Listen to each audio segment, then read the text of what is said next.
Nous sommes des êtres spirituels venus vivre une expérience humaine, des âmes aventureuses qui ont fait le choix audacieux de prendre un billet pour la Terre. Le truc, c'est qu'on nous largue ici sans GPS ni itinéraire détaillé, la destination de notre âme n'est malheureusement pas répertoriée dans Google Maps. Je suis Mélissa Gassir, tarologue fascinée par notre monde intérieur, addicte à l'introspection et à l'expansion de conscience. Je te propose de te guider dans le grand voyage de ton âme. Mon intention est de t'aider à vivre ton incarnation en phase avec les plans de ton âme et de relever les défis qu'elle a prévus pour toi. À te reconnecter à ton être véritable, ta mission, et tant qu'à faire, collecter du bon karma pour tes prochaines vies. Dans ce podcast, j'ai une approche de la spiritualité simple, accessible et concrète pour que tu puisses l'appliquer dans ton quotidien. Je te partage les aventures et apprentissages de mon âme, ainsi que mes meilleurs conseils pour te connecter à la tienne. Je te souhaite la bienvenue à bord de Soul Trip. Prête pour le départ? Embarquement immédiat. Hello, hello! Avant de commencer, je voulais vous dire un grand merci pour tous vos retours, pour vos 5 étoiles, pour l'accueil que vous avez réservé au podcast. Ça me fait tellement plaisir. Franchement, ça fait beaucoup de joie dans mon cœur. Je suis trop contente que ça vous parle. Je suis trop contente que vous aimiez cette nouvelle manière de communiquer, ce format. Et ça me donne une patate d'enfer pour continuer. Franchement, ça m'encourage à poursuivre. Donc voilà, juste merci infiniment pour ça. C'est trop marrant parce que la remarque qui revenait dans chaque témoignage que j'ai pu recevoir, la remarque qui revient à chaque fois, c'est que vous avez l'impression que je m'adresse juste à vous et qu'on est en train de papoter en fait entre copines. Vous avez été plusieurs à me dire que vous aviez envie de me répondre comme si j'étais là à côté de vous, donc je trouve ça vraiment chouette. J'adore et vraiment je suis ravie parce que c'est exactement ce que je recherchais avec le podcast, cette proximité, cette intimité, ce lien vraiment particulier entre nous. Et autour de ce podcast, moi j'ai envie de fédérer des personnes qui me ressemblent, qui vont se retrouver dans mes partages, qui ont les mêmes croyances et les mêmes valeurs que moi. En fait, en quelque sorte, j'appelle ma tribu d'âmes. Et si tu es là, c'est sans doute parce que nos âmes se sont reconnues. Donc voilà, c'est trop beau et merci encore. Je reviens d'une semaine sur Reims chez des amis. Et j'avais trop hâte de te retrouver pour un nouvel épisode de podcast.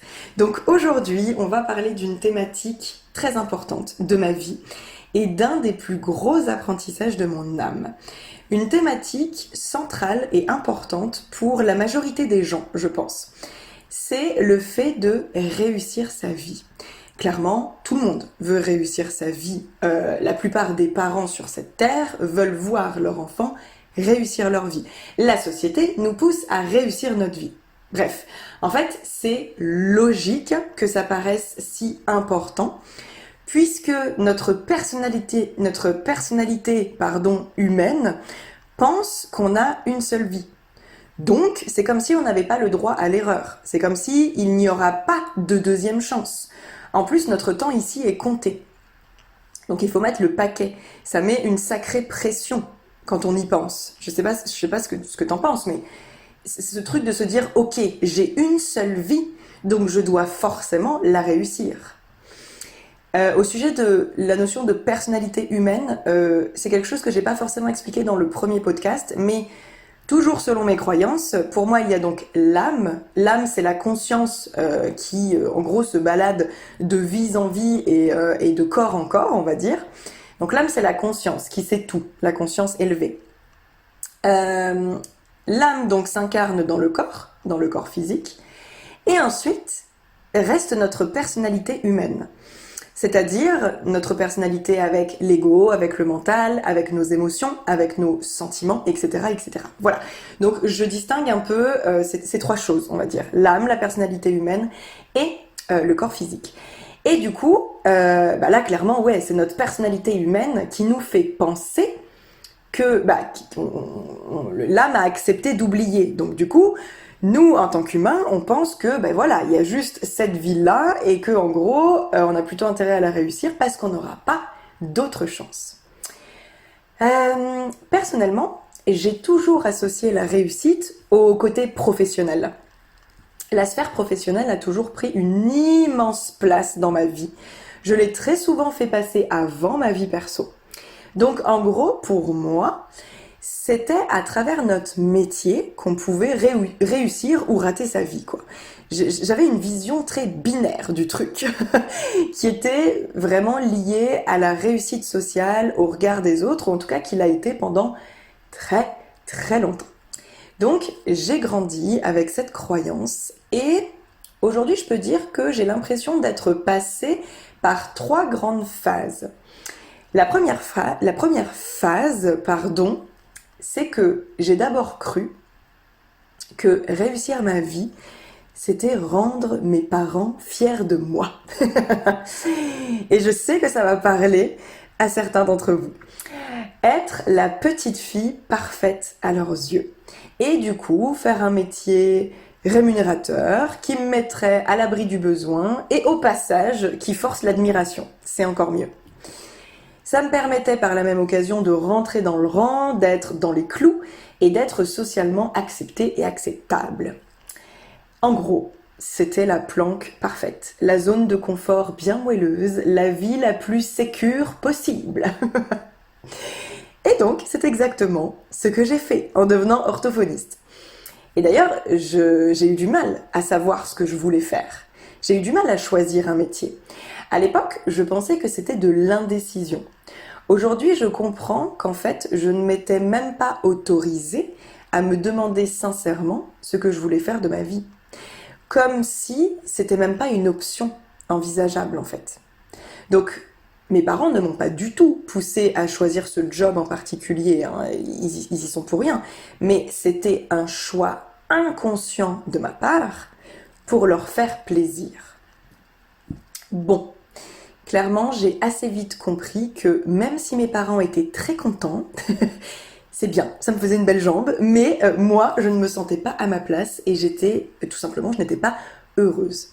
Donc, tout doucement, j'ai commencé à me demander si, en fait, on ne pouvait pas essayer de réussir sa vie pour soi. Et c'est à ce moment-là que j'ai découvert le monde merveilleux du développement personnel. Donc, il s'est passé un peu de temps et tranquillement, je suis entrée dans la 2e phase. Et j'y suis entrée un peu malgré moi. J'en parle dans l'épisode numéro 2 du podcast. Cette phase-là, elle consiste à réussir ma vie en suivant mon ego et le modèle de réussite valorisé par la société. Tadam! Bon, autant te dire que celle-ci, elle est vraiment pas jojo, elle est vraiment pas très belle. J'avais une définition du succès complètement biaisée par ce que je voyais sur les réseaux sociaux et dans le monde du coaching. J'ai cru que réussir sa vie, c'était avoir les dents qui rayent le plancher, c'était gagner beaucoup d'argent, être reconnu à grande échelle et avoir des clientes à ne plus savoir quoi en faire. Doucement, je me suis détachée des motivations, des réelles motivations qui m'avaient encouragée à devenir coach. J'ai perdu de vue mon amour pour l'humain et j'ai recherché la gloire. Tout en me persuadant que je faisais ça pour la bonne cause, hein, que je faisais ça avec mon cœur, bla bla bla. Un peu comme dans un mauvais épisode d'Amour, gloire et beauté, quoi. Où tout le monde est fake et superficiel, mais tout le monde fait croire que c'est génial et que c'est ça, en fait, le sens de la vie. Donc, de toute façon, c'était ça, pour moi, réussir sa vie. Donc, encore une fois, il n'y avait pas d'autre option. D'un côté, il y avait ceux qui faisaient des millions, ceux qui avaient un succès hyper ostentatoire, ceux qu'on adulait. Et de l'autre, il y avait les moldus, qui menaient une vie classique et sans saveur. Voilà. Bon, je force un peu le trait parce que c'est plus drôle, mais c'était un peu ça, quoi. Il n'y avait pas beaucoup de nuances, c'était noir ou blanc. Et mon Dieu, je me rends compte à quel point c'était débile et complètement stérile, en fait, de raisonner comme ça. Mais à ce moment-là, mon ego croyait dur comme fer que c'était pour mon bien, que c'était vraiment le seul moyen d'être en sécurité. Et pire, que c'était le seul moyen pour moi d'être véritablement heureuse. La bonne blague. Bon, Je te le donne en mille. J'étais très malheureuse. Comme c'est surprenant. Cette course au fake, à l'argent, ça m'a littéralement épuisée. Ça m'a vidé de toute mon énergie, ça m'a laissé sur les genoux, ça m'a frustrée, ça m'a déçue, ça m'a écœurée. Tout ça parce que ce n'était absolument pas aligné avec qui je suis et absolument pas aligné avec les désirs de mon âme. Donc ça va pendant un temps. On en voit plein, hein, des gens qui marchent à l'ego et qui marchent même très bien avec l'ego, qui ont véritablement l'impression d'être heureux, d'être bien dans leur vie, jusqu'à ce que ça finisse par les rattraper. Et parfois, ça peut mettre de très très longues années avant qu'ils soient rattrapés. Moi, ça m'a rattrapé très vite. J'ai pas pu tenir ce mode de fonctionnement longtemps, et j'ai envie de dire tant mieux. Tant mieux parce que j'avais vraiment besoin de le vivre. J'avais besoin de l'expérimenter pour apprendre. Pour me rendre compte que là encore, je n'avais pas choisi la bonne méthode. J'étais encore dans l'erreur. Mais en même temps, si je faisais pas ces erreurs-là, ben, j'aurais pas pu apprendre et éviter ces erreurs à l'avenir. On est d'accord. Depuis fin 2020, j'ai intensifié mon travail intérieur et ça m'a permis d'entamer un très très gros shift. Non, depuis fin 2021, pardon. Je réfléchis en même temps. Non, c'est pas depuis fin 2020. J'ai beaucoup de mal avec les dates, hein, tu ne m'en voudras pas. Mais j'ai une mémoire de poisson rouge. Non, depuis fin 2021. Donc là, fin de l'année dernière. J'ai donc, je disais, intensifié mon travail. Ça m'a permis d'entamer un énorme shift. Et ça m'a permis d'entrer dans la 3e phase, celle dans laquelle je suis actuellement. J'ai compris la réussite sur le plan de l'âme. Oh my God! Ça a fait l'effet d'une bombe dans ma vie. Une prise de conscience d'une puissance incroyable. Ça a été vraiment, je crois, ma plus grande libération. Ce qu'il faut savoir, c'est que, et que je ne savais pas, c'est que pour notre âme, il n'y a pas de réussite ou d'échec. Il n'y a que des expériences et des apprentissages. D'autant plus que notre âme, elle sait qu'on a plein de vies pour évoluer.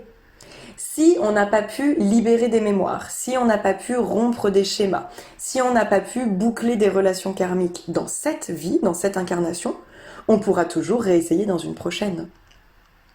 L'objectif principal de notre âme, c'est d'expérimenter. Et pour elle, il n'y a pas de notion de positif ou négatif. La Terre, c'est rien d'autre qu'une école pour notre âme. Tout ce qu'elle veut, c'est notre bonheur et notre alignement. Et si on dévie du chemin, ce qui arrive très souvent dans notre vie, puisqu'on a un libre arbitre, donc si on dévie du chemin qu'elle a tracé pour nous, elle nous enverra des signes et des occasions de revenir sur nos rails. Voyez comment tout à coup, ça fait vachement baisser la pression. Et tout à coup, ça dédramatise drôlement et ça enlève un peu ce côté sacré en fait de la réussite et de se dire en fait que on n'a qu'une seule chance, on n'a qu'une seule vie et puis à la fin c'est la mort et puis c'est fini quoi. Le besoin d'argent, de reconnaissance, de gloire, tout ça, c'est du pipi de chat sur le plan cosmique. Qu'on se le dise, hein, c'est une goutte d'eau dans l'infinité de l'univers. Sur le plan de l'âme, ça n'a aucune importance en fait. Tout le monde s'en fout royalement là-haut.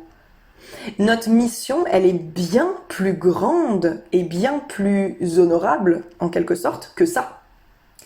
Mais parfois, l'argent et la visibilité, même souvent je dirais, l'argent et la visibilité sont nécessaires pour pouvoir contribuer, pour pouvoir diffuser des messages plus largement, pour faire évoluer les consciences, pour changer le monde en fait.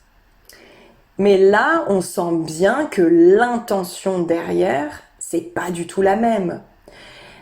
Quand on a ces raisons-là, ces motivations-là, on ne cherche pas du tout à alimenter notre ego qui en veut toujours plus ou à combler des blessures. Et d'ailleurs, je trouve que la distinction n'est pas toujours facile à faire. Est-ce que c'est quelque chose qui m'est soufflé par mon âme, par mon intuition, par mon higher self, par mes guides ou ce que vous voulez, ou est-ce que c'est soufflé par mon ego, par ma volonté d'humain? Quand tu as un désir, tu peux te demander en fait, tu peux te questionner, te demander de quel espace il vient, ce désir. Est-ce qu'il vient de l'espace du cœur ou est-ce qu'il vient de l'espace de l'ego? Essaye de te questionner sur tes motivations profondes en fait. Et il y a une question, je trouve, qui est hyper pertinente et qui m'aide énormément. C'est est-ce que je le fais pour moi ou est-ce que je le fais pour les autres? Ouais. Dans 90% des cas, c'est pour les autres. Et ces 10 petits pourcents sont accordés à ton âme et au désir que tu veux véritablement, profondément en fait, à tes réels désirs. Donc cette nouvelle vision là, ce nouveau truc là qui est entré dans ma vie en mode waouh, m'a aidé à dédramatiser ma situation, à dédramatiser la croissance de mon business, parce que je vous le rappelle, la sphère professionnelle est très importante à mes yeux. J'avais jusque-là énormément en fait d'attentes et surtout je jugeais en fait la croissance de mon business que je trouvais trop lente. Donc tout ça m'a aidé à voir la vie comme un grand terrain de jeu où il n'y a pas d'enjeu particulier et il n'y a pas non plus de risque de prendre de mauvaises décisions. J'ai remballé mes attentes, j'ai remballé mes exigences, j'ai lâché tout ce que je portais sur mes épaules. J'ai fait baisser la pression. J'ai accepté tout ce qui était. J'ai lâché prise totalement. J'ai accueilli un grand vide dans ma vie. Et aujourd'hui, je me laisse porter. Et je suis ma joie. C'est ma seule et unique boussole. J'ai vraiment la sensation de pouvoir enfin baisser les armes. Non mais, est-ce que tu te rends compte, est-ce que tu imagines à quel point c'est libérateur et léger de pouvoir se dire « Ouf, c'est bon, je ne suis pas obligée de faire tout ça. J'ai plus de compte à rendre. » Et je tiens à préciser, parce que je pense que c'est important, que je ne me suis jamais sentie aussi sereine que maintenant, alors que c'est le calme plat dans mon business et que je fais mes plus petites rentrées d'argent depuis tout le lancement de mon entreprise, depuis le début. C'est là en ce moment que je fais mes plus petites rentrées d'argent. Pourtant, je crois que c'est la première fois que je suis aussi heureuse dans mon business et donc par extension dans ma vie. Donc je pense d'ailleurs que ça a un lien, clairement, le fait que j'expérimente ce qui me faisait le plus peur et que je me rends compte que, tiens, je suis toujours en vie, tout va bien et en fait, il n'y a pas mort d'homme. Donc aujourd'hui, je ne recherche plus le succès, mais l'accomplissement. Et j'insiste sur cette phrase. Je ne recherche plus le succès, mais l'accomplissement, parce que ça change tout. Ça a tout changé pour moi. Ça a été un énorme soulagement de comprendre que réussir sa vie, c'était avant tout s'accomplir, se réaliser, se sentir bien, en paix, ici et maintenant. On n'a rien à prouver à personne. On n'a pas à se justifier. On n'a pas à se cacher derrière des apparences. Du coup, on a tous des définitions très différentes du succès, de la réussite. Et finalement, il existe autant de manières que d'être humain, d'être heureux. Et quand on atteint sincèrement cet objectif, c'est-à-dire quand on l'a intégré, parce que avant de l'intégrer, je l'avais compris, je l'avais compris ça fait très longtemps que j'ai compris ça. Mais je ne l'avais pas intégré au niveau cellulaire, je ne l'avais pas intégré dans mon corps, voyez ? Donc quand on intègre véritablement ce truc-là et que du coup on baigne dans ce sentiment de bien-être et de satisfaction, à ce moment-là, on va avoir suffisamment rempli notre coupe, notre propre coupe, pour pouvoir redonner et pour pouvoir contribuer à l'élévation de l'humanité. C'est la double mission de notre âme. Mais ça, on y reviendra dans un prochain épisode. Donc, en tant qu'humain, on se prend tellement au sérieux. qu'on peut complètement passer à côté de sa vie en étant focalisé sur la volonté de notre ego, sur ces désirs qui, sur le moment, nous paraissent tellement réels et tellement importants à nos yeux. Moi, autant vous dire, j'avais des œillères en béton quand j'étais dans la phase 2. J'étais déterminée et j'étais obsédée par mes objectifs, à tel point que je ne me voyais pas faire, en fait. Je ne me voyais pas faire. Je ne me voyais pas être malheureuse. On peut passer une vie entière à les poursuivre. On peut passer une vie entière à s'entêter, parce qu'on a vraiment la tête dure pour le coup. Alors que on a juste à faire un pas de recul. On a juste à prendre un peu de hauteur. On a juste à s'offrir du temps avec son âme pour pouvoir comprendre que la réussite, avec des gros guillemets, est ailleurs. Que la joie et le bonheur sont déjà là en nous. Et qu'en fait, on a le pouvoir, on a même la responsabilité de les activer, de les alimenter et de s'en délecter au quotidien. C'est pas beau, franchement. Pour finir, j'ai envie de te poser quelques questions. Comment est-ce que tu vivrais ta vie si tu savais que tu ne pouvais pas échouer, si tu savais qu'il n'y avait pas d'échec, si tu savais que tu avais d'autres chances, d'autres opportunités? En gros, s'il n'y avait pas de game over, qu'est-ce que tu changerais? Qu'est-ce que tu ferais différemment? Qu'est-ce que tu t'autoriserais enfin? Dans quelle direction ton âme veut t'emmener? Est-ce que tu écoutes vraiment ce qu'elle a à te dire? Alors, je viens de penser spontanément que tu peux utiliser ces questions, donc soit en y répondant directement en mode journaling dans un carnet, soit, si tu es adepte, tout comme moi, des cartes, tu peux aussi créer un tirage. Parce qu'en fait, ce sont des questions ultra puissantes. Donc tu peux poser ces questions-là à tes cartes et tirer une carte pour chaque question. Et je t'encourage grandement à écrire ensuite dans un carnet tout ce qui te vient. Voilà pour l'épisode d'aujourd'hui. J'ai fait combien de temps? Ah bah voilà, vous voyez, mes épisodes sont de plus en plus longs. Parce qu'on m'a encouragée à faire des épisodes plus longs. Donc j'espère que ça fera plaisir à certains d'entre vous. Je suis curieuse de connaître ta vision de la réussite et ton propre parcours sur le sujet, parce que je pense que c'est hyper intéressant et hyper instructif. Et en attendant, je me réjouis de te retrouver très vite dans un prochain épisode. Je te remercie pour ton écoute et j'espère que tu as apprécié le voyage. Si c'est le cas, je t'invite à laisser 5 étoiles sur Apple Podcasts, Spotify ou n'importe quelle plateforme qui te permette de le faire. Un petit mot doux me ferait très plaisir aussi et tu peux m'aider à faire connaître le podcast en le partageant autour de toi. Tu auras ma reconnaissance éternelle. Je t'embrasse et on se retrouve très vite pour un prochain épisode.